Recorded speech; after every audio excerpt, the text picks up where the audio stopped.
atenção aqui, vamos lá. Vamos agora acalmar o nosso coração e vamos rezar. Reze comigo assim: Santo e Divino Espírito, destrua em mim toda frieza espiritual, toda indiferença, toda dúvida, todo medo. Enche-me plenamente de tua luz, de tua sabedoria, de tua paz, de teu gozo, de teu amor, de tua alegria.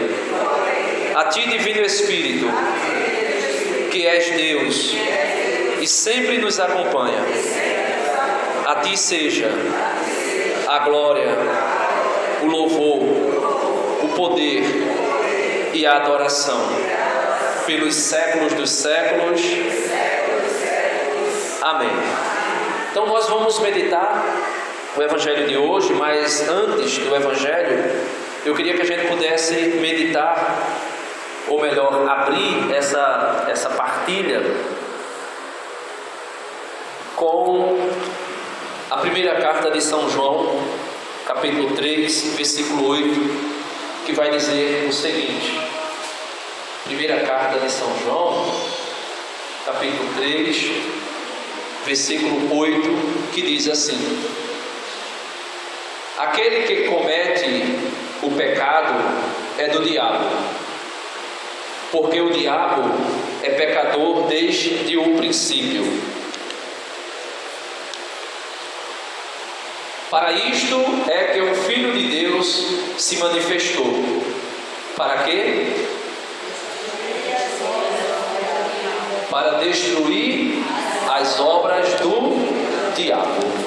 Para isso é que o Filho de Deus se manifestou, para destruir as obras do diabo.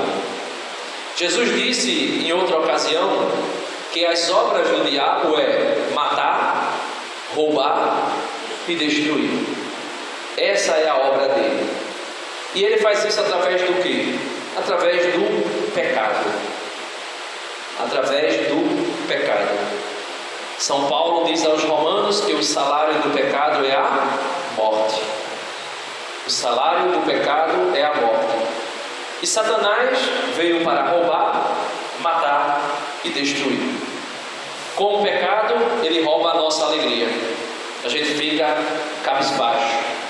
A gente fica de uma maneira que às vezes a gente não quer nem se relacionar, nem com o irmão e nem com Deus. Ele rouba a nossa alegria, ele rouba a nossa alegria.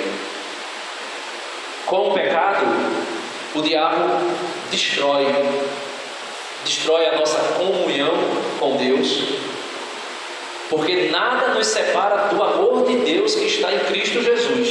Nada, nem a morte, nem a dor, nem a tribulação, nem o pecado nos separa do amor de Deus que está em Cristo Jesus.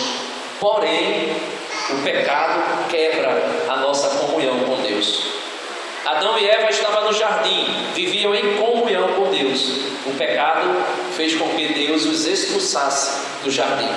Aquilo ali é uma figura bem interessante para dizer que todas as vezes que nós pecamos mortalmente, nós somos expulsos do jardim. Somos afastados da amizade com Deus. E o diabo faz isso.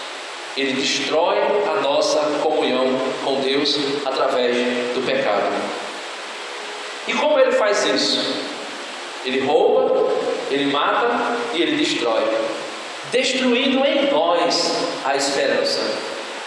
Porque muitas vezes quando a gente peca, a gente até a esperança a gente perde. A gente fica pensando assim, essa coisa de católico, de cristão, de servo de Deus, isso não é para mim.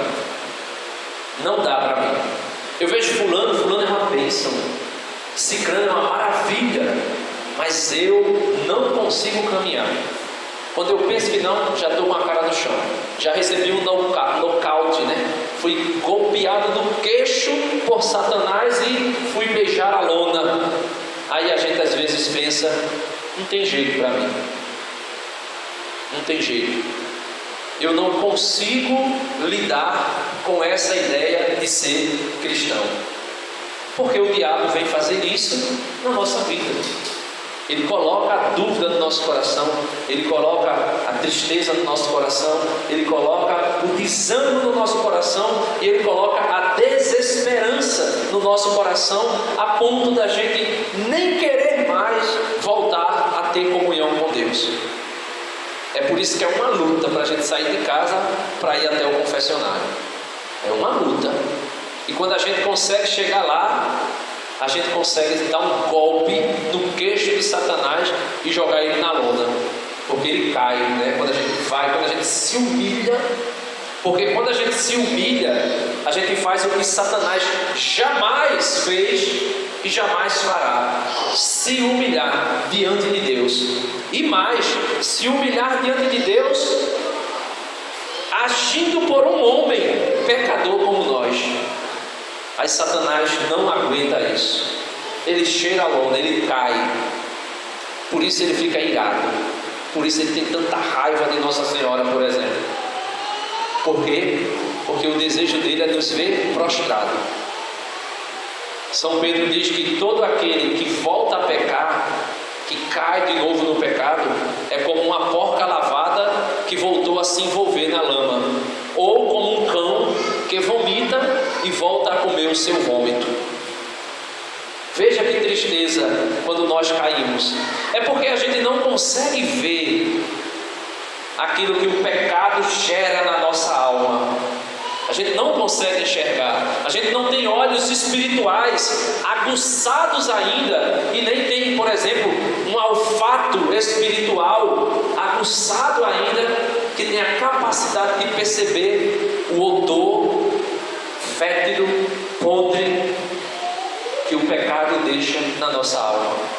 A gente não consegue ver onde a gente cai, na lama que a gente cai. Davi disse assim: o Senhor me tirou do lamaçal do pecado e colocou meus pés firmados sobre uma rocha.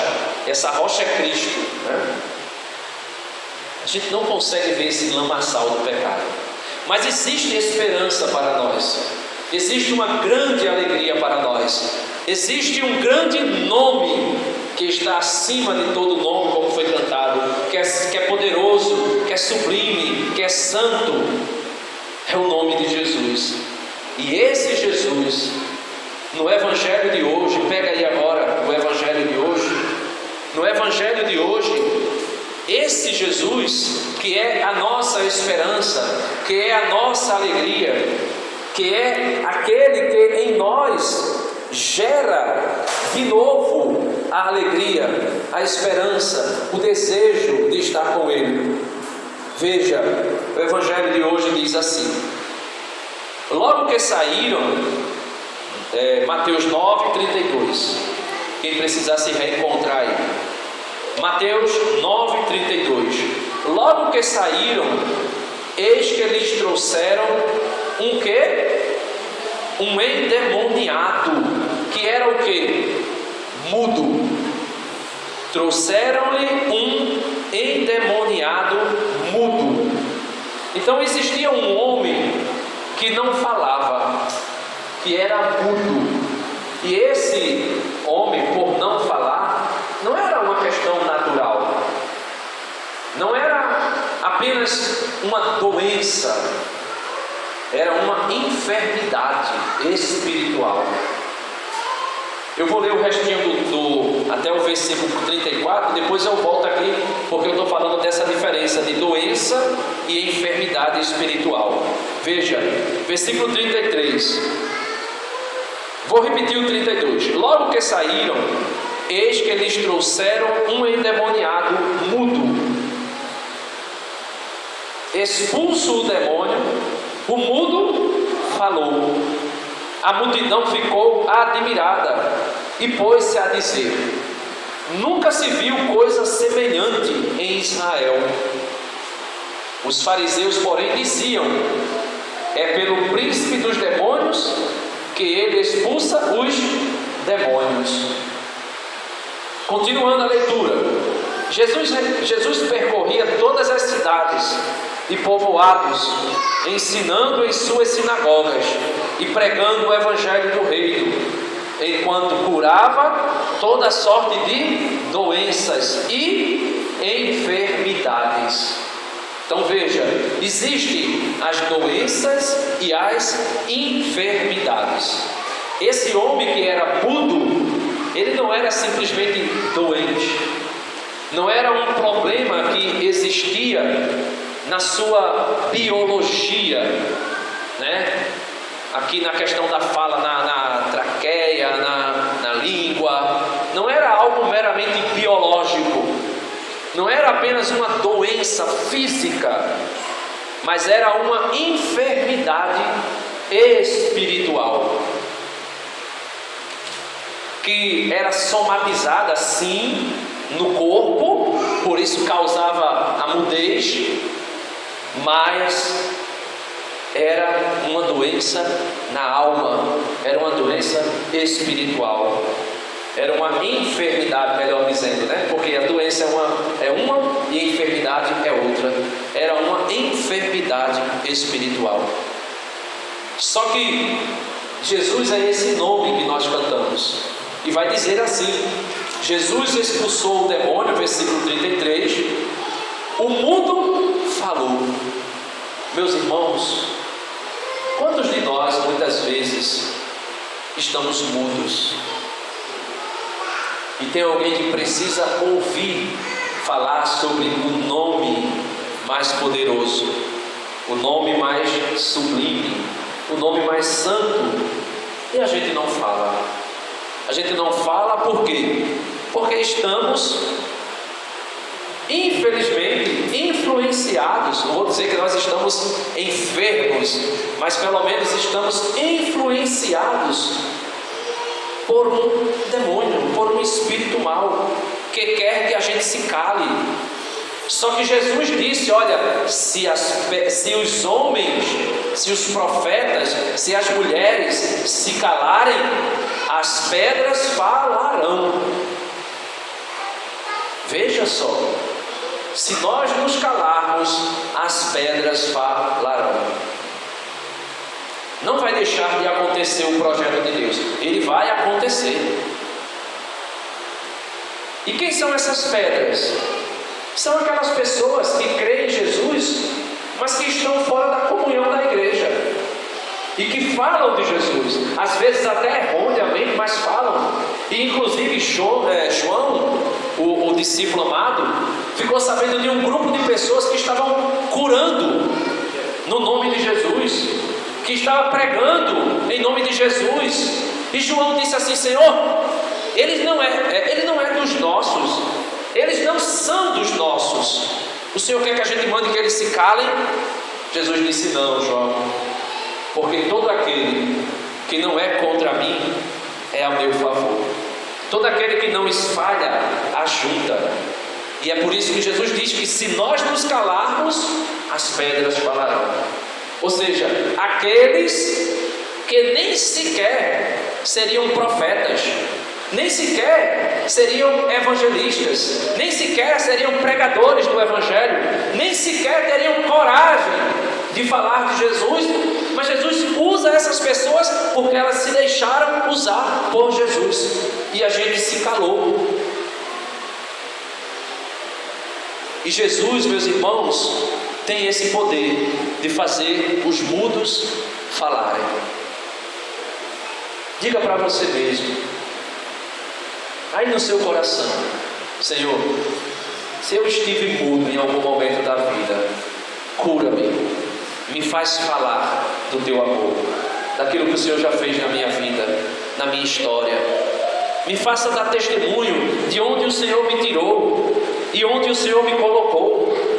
O Senhor que me tirou daquele saco de lodo, daquela areia movediça do pecado que me arrastava para as profundezas do inferno e me colocou com os pés firmes sobre uma rocha, e essa rocha é o Senhor. Então me faz, Senhor, falar disso para as pessoas, me faz dizer para as pessoas o quanto o Senhor realizou prodígios e milagres na minha vida, porque o teu nome é santo, o teu nome é poderoso, o teu nome é maravilhoso. E continuando o Evangelho, vai sempre aparecer, meus irmãos, na minha vida e na sua vida, pessoas que vão glorificar a Deus, porque Jesus diz em São Mateus que nós que somos luz, não podemos ficar escondidos, nós precisamos ficar à mostra. E ele diz assim: para que, quando vós praticardes as vossas boas obras, os homens glorifiquem o vosso Pai que está nos céus pelas boas obras que vocês realizarem. Então, quando você resolver brilhar, quando você resolver testemunhar, muitos irão glorificar a Deus por causa do que Deus fez na sua vida. Porém, alguns vão dizer: quem te viu, quem te vê, eu sei quem tu és. Tu pensas que engana o mundo, mas a mim tu não me engana não. Eu sei de onde tu viestes, eu sei quem tu eras, eu sei com o que tu fazia, eu sei com quem tu andava, eu sei quais eram os caminhos que tu andava, eu sei quais eram os lugares que tu frequentava. Disseram aqui de Jesus: é pelo príncipe dos demônios que ele expulsa os demônios. Jesus diz assim: se trataram assim o dono da casa, o pai de família, o que não farão com os filhos? Se vos odiarem, lembrai-vos, é porque me odiaram primeiro. E Jesus, no Evangelho, vai realizando os prodígios e os milagres. Jesus não se incomoda se alguém está dizendo que ele está agindo com o poder de Satanás. Jesus não se incomoda se alguém diz que o Espírito Santo que age em Jesus é o príncipe dos demônios. Jesus não liga para isso. Ao contrário, versículo 35, Jesus percorria todas as cidades e povoados, ensinando em suas sinagogas e pregando o Evangelho do Reino. Fale de mim, mas enquanto falar de mim, eu estou falando de Jesus. É o que Jesus está nos ensinando hoje. Ah, Silene, eu sei quem tu és, eu sei os lugares que tu frequenta, eu sei o que tu fizeste no verão passado. Aí você diz: tô nem aí, tô nem aí. Porque enquanto você falar de mim, eu estarei falando das maravilhas que Jesus fez na minha vida. E são muitas, são ou não são? E ele continua, né? Enquanto curava, ele pregava e ao mesmo tempo curava. Enquanto curava toda sorte de doenças físicas causadas pelo vício, né? Pela desordem que existe em nós. Quantos de nós desordenadamente comemos? E não é somente comer muito, mas é comer aquilo que gera enfermidades em nós. Quantos de nós? Essas doenças Jesus também pode curar. Se Ele quiser, Ele cura. Todos que se encontraram com Jesus e que queriam ser curados, era interessantíssimo. E a gente precisa aprender com eles. Eles diziam assim: Senhor, se Tu queres, Tu podes me curar. Se Tu quiseres, o meu servo ficará curado. Se Tu quiseres, Tu ressuscitarás a minha filha. Se Tu quiseres, se Tu quiseres, se Tu quiseres, se Tu quiseres. E Jesus sempre dizia assim. Vendo a fé deles, Jesus disse ao paralítico: levanta. Vendo a fé dela, Jesus disse: tua filha já está liberta. Vendo a fé dele, ficou curado. Ou seja, o nome de Jesus tem poder, mas ele age na nossa vida de acordo com o que nós queremos, de acordo com o que nós cremos.